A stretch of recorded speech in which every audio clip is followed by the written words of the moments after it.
Hey, so I just got done watching Sonic Movie 3.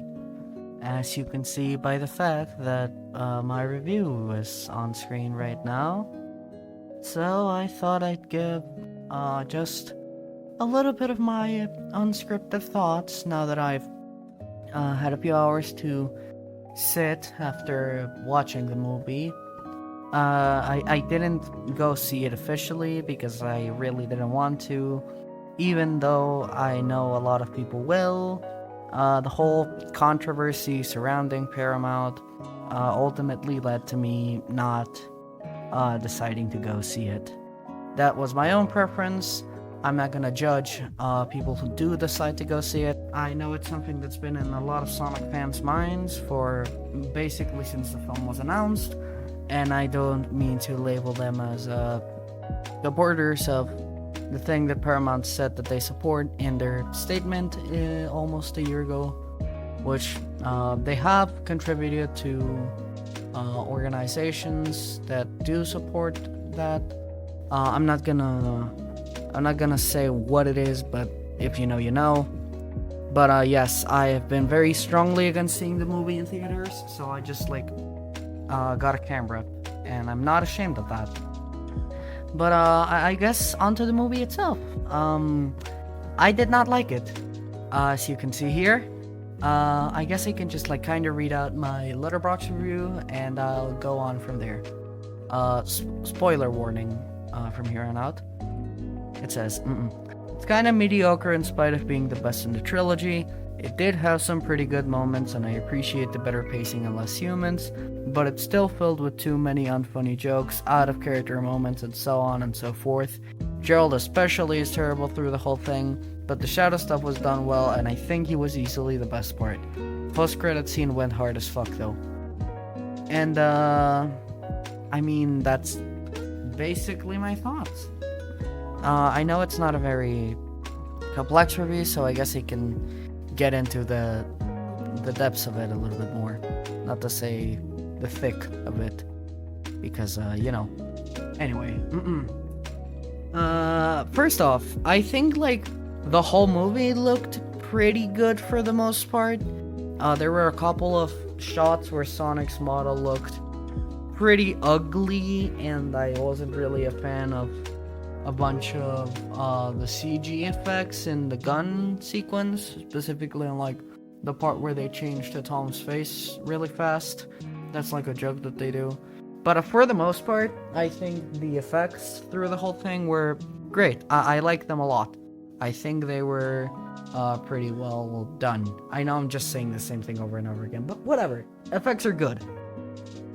As an adaptation of Sonic Adventure 2, it's very, very, very loose.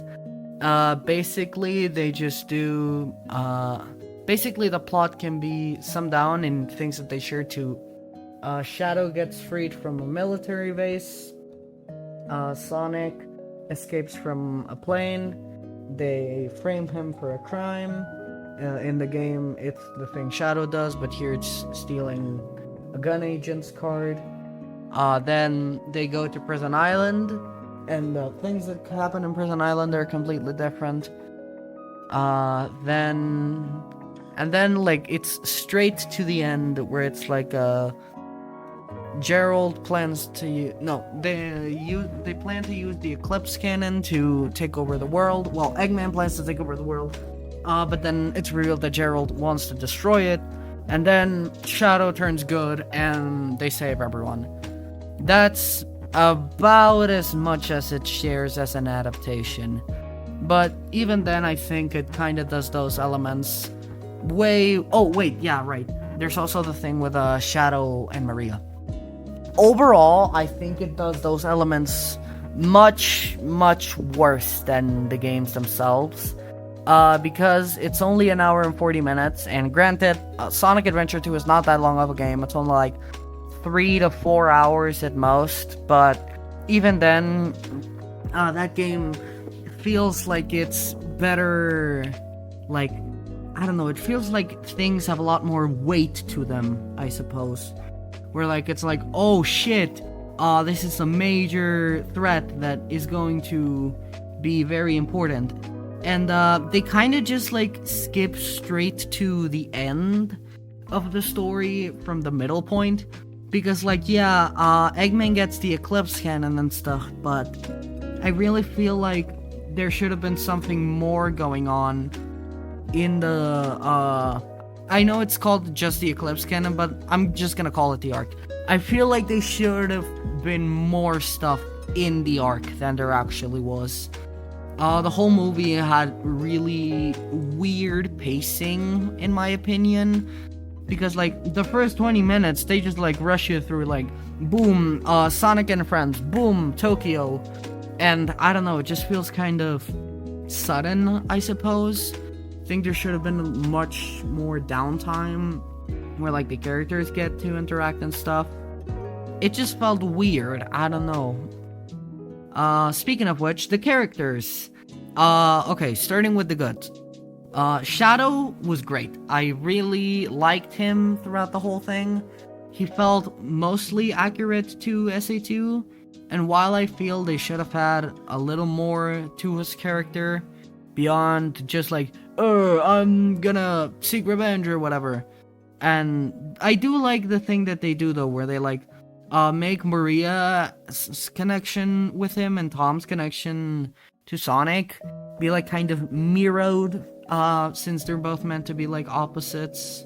Well, not opposites, but like reflections of the other, I guess. And the scene where Sonic like comforts him into turning super was pretty well done overall. And of course, like the action sequence right at the end was pretty great. Except, again, I feel like it lacks a lot of weight to it, because like the Bio-Lizard means something within the context of Sonic Adventure 2 story. You know, she's not just there to like be the evil monster that we defeat. There's like a there's like a theme to it being there, where it's like, oh, this is a reflection of Gerald's wishes, a being that's set on causing destruction, and like Shadow stopping it and saying, I am nothing like you, you're a hideous monster.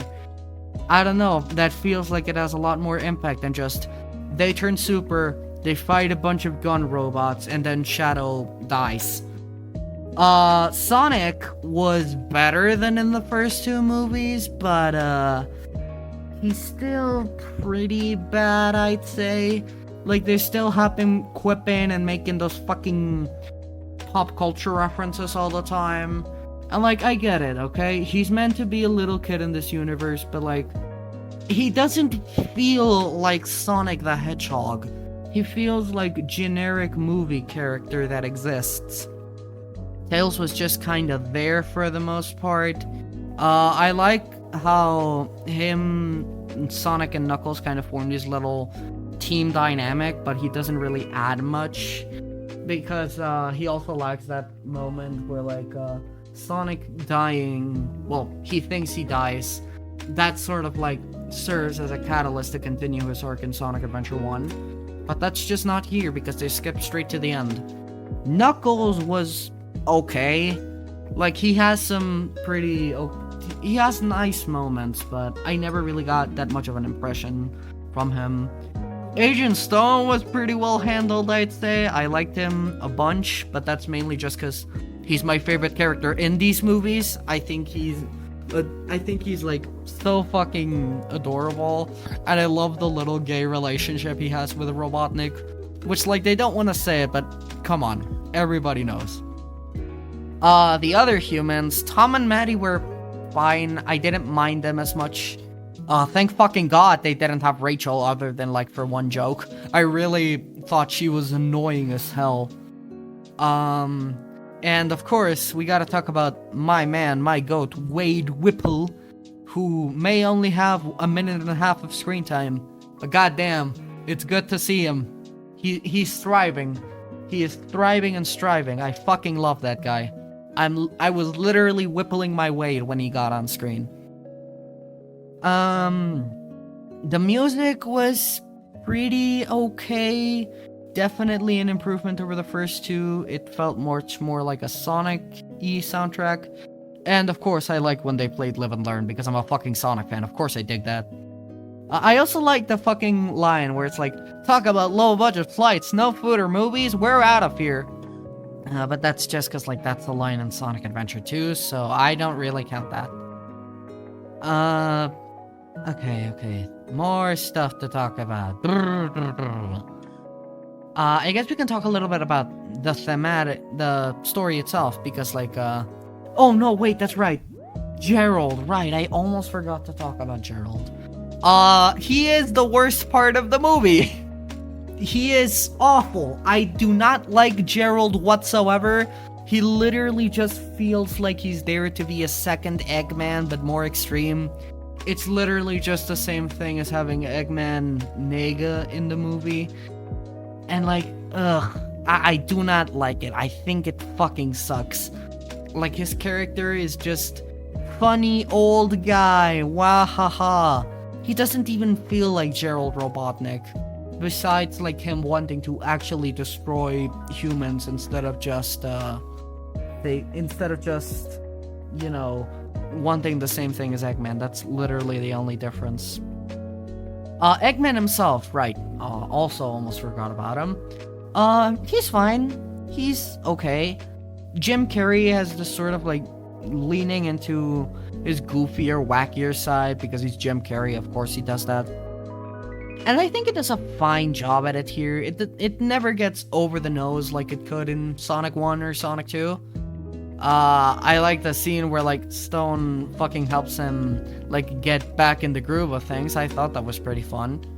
And I do like his little sacrifice at the end. It feels not exactly earned, but, satisfying for this version of Eggman, I suppose. Right, onto the story then.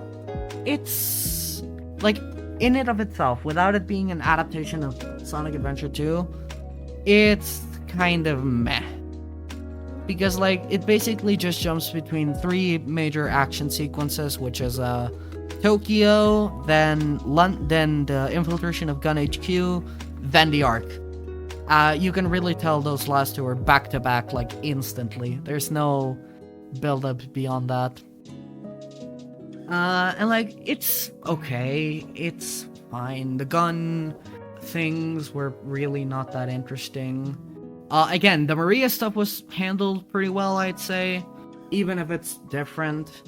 I like those little scenes where they, like, bond together. I really like when they do that for Shadow and Maria. I thought it was pretty nice.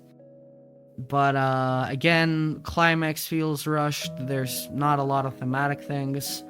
And, something that bothers me, but I think makes sense, is, how Sonic is the one to talk Shadow down from wanting to, you know, like, kill humanity. Because, like, that was Amy's role in Sonic Adventure 2, and for her, that kind of felt earned, because, like, she's been silent through the whole game and stuff. But in this moment, while everyone else is occupied, she gets to do her own thing. She gets to be, she gets to strive in her own way and show that, yes, she can help, but, like, that's what she does. And while it does make sense in the movie why Sonic is the one to talk Shadow down, because they don't have Amy in this movie, well, they do, but we'll get to that. I don't know, it just kind of felt out of character for I guess, Sonic to be the one to, I guess, bond emotionally with Shadow in this moment. And, like, it's fine. Sonic helping others is a part of his character, and I think that is good from that level, but I just think it works better when a character that isn't Sonic talks to Shadow in that way. Again, it's not an issue with the movie, it's just something that bothers me as someone who really likes the story of Sonic Adventure 2 and how that is done. But, I think that basically covers my, I guess, quickie thoughts on the whole movie. Overall, I would say that it was kind of mediocre, like it says here. There are good things about it. It's a fun watch, if nothing else. And I know a lot of Sonic fans are getting their kicks out of it. They're really hyped about it and stuff. but I just don't really see it. I thought it was kind of middling, I suppose. Also, the Jelly Roll song at the end is fucking terrible. I actually really liked Stars in the Sky, but yeah, no, this ain't that, dog. I really do not like how they play country in the Sonic movies. I think it's pretty bad. Also, a quick discussion on the post-credit scene. That was sick as hell. I really like Metal Sonic being there, and of course, Amy is also nice, though they don't really explain how she got there. I'm excited to see what they do with them in Sonic Movie 4. I think it could lead to a sort of interesting plot with Sonic CD or whatever. But yeah, that's basically it. Thoughts on the movie is that it was kinda but I did like some parts of it. Thank you for watching, if you did, and yeah, that's it.